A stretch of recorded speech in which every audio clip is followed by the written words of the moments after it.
Hello everyone, this is our second module and we have an awesome instructor, Christian. Thank you, Alexei. Today we will talk about experiment tracking. I will explain what experiment tracking is and show you one tool that we use currently at OLX that is called MLFlow. I will show you how to install the tool, how to use it. So yes, let's start. Today we will mention these terms many times like ML experiments. So here we are not talking about A/B testing. We are talking about offline experiments. You can think of them as the process of building an ML model. When we say experiment run, we mean each trial in an ML experiment. So the ML experiment is actually the whole process that you, a data scientist, may start playing with some models and hyperparameters. Each of these trials, it's an experiment run. This is the way also in which MLFlow models this problem. Then if we said a run artifact, we talk about any file that can be associated to that run. And also we will mention the experiment metadata, which is, all the information that is related to the experiment. I will give some examples later, but I wanted to mention this here to avoid confusion. What's experiment tracking? This is the first question, right? Experiment tracking is the process of keeping track of all the relevant information from an ML experiment.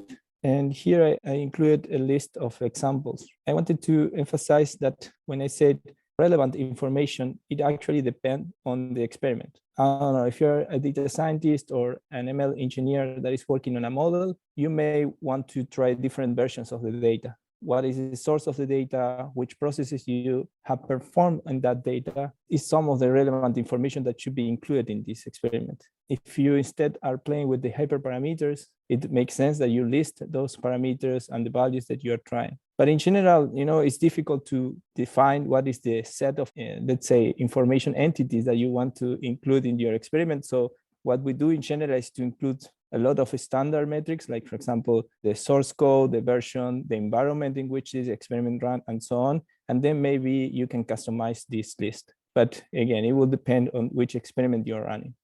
Why is experiment tracking so important? Here I listed 3 main reasons, but actually probably there are more of them. In general, we understand that experiment tracking is important because we are data scientists. As any other scientist, we want to work on experiments that are reproducible. The second reasons will be organizations. It doesn't matter where you are working on. If you're working on a project that involves collaborating with other people, it's important, right, to have some certain organization so everybody knows where to find what. This also could be the case if you are working alone, right? Maybe this is just, you're competing in a Kaggle competition. So it also makes sense to have certain level of organization because maybe in the future you will come back to your previous work and try to find things there, right? And the third one is optimization of the ML model. I will show you some examples about how MLFlow organizes the data and how you can visualize the results of your experiments. And then you will understand why this is useful for optimizing the model. I know that you may be thinking that there are tools, right, to optimize your ML model. Like, for example, when you run an hyperparameter optimization process on your model, but still these kind of processes are not fully automated, right? They may require certain manual work on top of the benefits that they offer. So yes, these are the 3 main reasons why experiment tracking is something that you maybe want to take a look at. Here I wanted to show you an example of what's the more basic experiment tracking system you can think of. Maybe there are something that is more basic than this. I'm not criticizing this.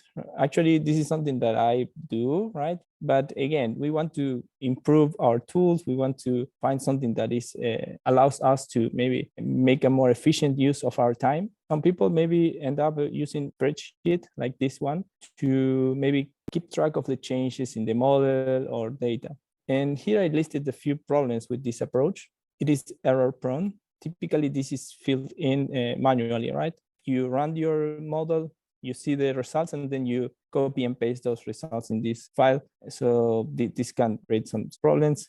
But even if you automate the process, there is no standard format. For example, in this case, we can see that there are a bunch of metrics like accuracy, true positives, false positives. And then there is a column that it doesn't have any a name, in which I assume there is some description of the models that were tested. The thing is, if a new data scientist finds this file and want to continue the research or the experimentation, it will be a bit difficult, right, to understand what's being tested. There is some description text, and probably we can come up with something better. But the thing is, there's no standard way of understanding how the hyperparameters change, what data was used for this. And then the third reason is if we think in terms of visibility or collaboration, especially if you are working on a tech company, this is not the best tool, right? Let's say that I'm a manager and working in a company, and I want to understand, how the machine learning projects are improving over time. I will need to ask everybody, to share their spreadsheets and trying to understand, make sense of them. It's not the best idea. And when it comes to collaboration, if somebody else wants to check, what you were doing with your model, they will need to figure out what happened. Okay, so this is an alternative, right? This is a tool that was created specifically for that. If you check the documentation of MLFlow that I put a link in the bottom, it says that it's an open source platform for the machine learning lifecycle. When they say machine learning lifecycle, they refer to the whole process of building and maintaining a machine learning model. We will focus on the subset of this process. Just to make it clear, some people I know that confuse MLFlow with other tools like QFlow that requires certain infra on top of the library to work. I just want to emphasize that in the case of MLFlow, it's just a simple Python package. If you want to start using it, you can just do pip install. I will show you how, and that's it. You will have your local setup with MLFlow running. And of course, if you want something more, maybe if you are thinking about collaborating with other people, you can have your own server running MLFlow, but this is not a requirement at first, at least. This Python package contains 4 main modules. The first one is tracking, that of course is the one that is focused on the experiment tracking. Then you have MLFlow models, that is a special type of model. And then you have the model registry, which we also covered, which is useful to manage models in MLFlow. And finally, you have MLFlow projects, which is out of the scope for this part of the course. But actually, we won't cover it in the whole course. But yes, I encourage you that if you are interested to take a look at the official MLFlow documentation and to see how this MLFlow project work. When it comes to tracking experiment with MLFlow, first of all, you need to understand that this module allows you to organize your experiments into runs.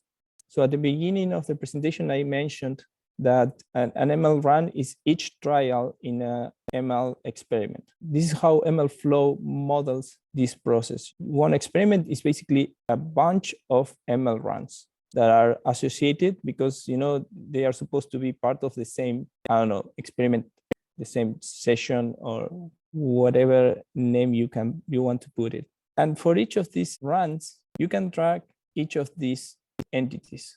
You can track parameters, which include hyperparameters of the model, but also it includes any other parameter that you think that has an effect on the metric of the model. For example, the path to the training data set could be one parameter, because if later you change the data set, then you just change that parameter, and then it will be reflected in the experiment that you were playing with this data, with different versions of the data. Also, if you apply certain preprocessing to the input data, you can include this preprocessing as a parameter. The second one is metrics. It includes any evaluation metric that you can think of, like accuracy, F1, and so on. The idea is that you can include metrics that were calculated on the training data set, but you can also include metrics from the validation or test set. Then you have metadata, which again, it includes any information that is related to the experiment. Like, for example, you have tags. This will allow you in the future to search and filter your runs more easily. For example, you can create a tag that is the name of the developer or the type of algorithm that you are experimenting with. And then later, if you want to compare runs, you can easily filter using these tags. Then you have artifacts that I mentioned at the beginning that can be any file. Let's say that you train your model and you perform some visualization of the data. This will be considered an artifact. If you think that it's important to keep this visualization for your run, then you can just log the artifact. And also, I mean, you can log the data set as an artifact. But of course, this doesn't scale very well because that means that maybe your data will be duplicated, and you can think about maybe a better solution for that.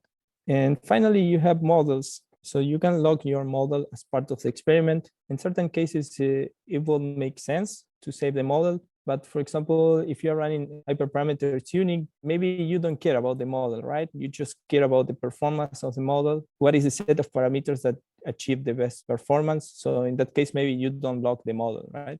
And finally, on top of this, right, that you need to define manually, MLFlow will automatically log extra information about the run. For example, you have the source code. That means the name of the file that was used to run this experiment. The version of the code, it basically saves the Git commit, the start and end time, and the name of the author.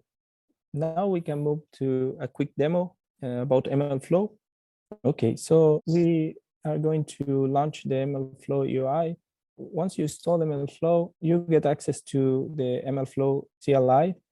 So for example, if you type MLFlow here, you can see that you have the usage instructions. You need to input MLFlow, and then depending on the tab command that you use, you can check different things. For example, you can upload artifacts from an MLFlow run. You can serve your models in Azure, on SageMaker.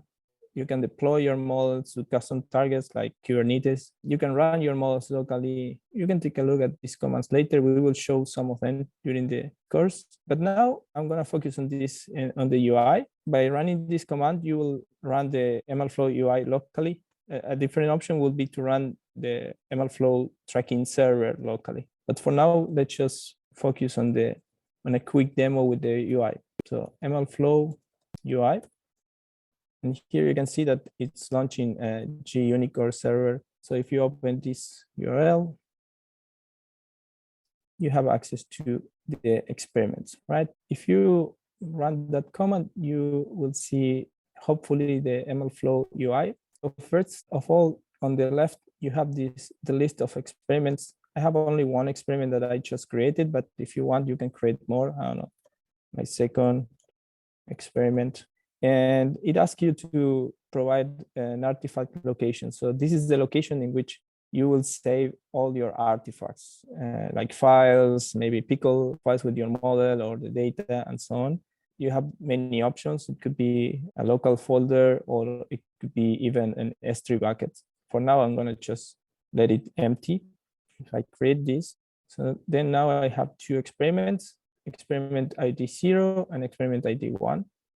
And here on the right, once you start generating experiment runs, you will see the list of runs here, and you have a nice UI here to filter your runs. Maybe you can decide which column to use and so on. Then there is another tab dedicated to the models. If you click on it, you will see this error. So the problem is that to use the model feature, actually it is called model registry. You need to run the MLFlow with some backend here. You have different options. For example, you can use it with a Postgres, SQL, a database, MySQL, SQLite, and so on. So we will configure this later. But for now, yes, if you see this error, which is not very nice, don't worry. This is just because you are running the UI without any backend. So let's go back. We just finished with the first unit of this course. We explained some basic concepts about experiment tracking, specifically about a tool that is MLFlow. We also saw how MLFlow looks like and explore experiments and runs. In the next video, we will show you how to install MLFlow into your system. We will take the Jupyter notebook from the previous session, and we will add experiment tracking with MLFlow. See you later.